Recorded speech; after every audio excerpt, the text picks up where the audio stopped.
కేవలం ఆదివారం ఆరాధనలు మాత్రమే కాదు, మన కుటుంబాలలో ప్రతిరోజు కుటుంబ ప్రార్థనలు జరుగుతూ ఉండొచ్చు.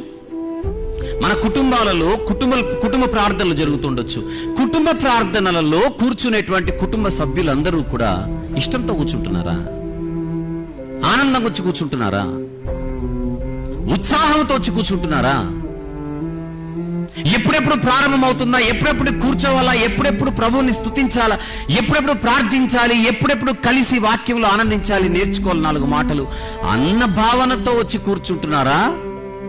అప్పుడే 7:30 అయిందా, అప్పుడే 8 అయిందా, అప్పుడే ఫ్యామిలీ ప్రేయర్ వచ్చిందా, సరేలే ఇంకేం చేద్దాం, టీవీ ఆఫ్ చేద్దాం అని పరిగెత్తుకుంటూ వచ్చి టీవీ కట్ చేసేసి అరగంట గంట సేపు కూర్చుని అయిపోగానే ఓ చిరుతుపులి కంటే వేగంగా పరిగెత్తుకుంటూ వెళ్ళి మళ్ళీ టీవీ ఆన్ చేయడం. ఇలాంటి దృశ్యాలు మన కుటుంబాల్లో ఉండవు. దౌర్భాగ్యమైన పరిస్థితి.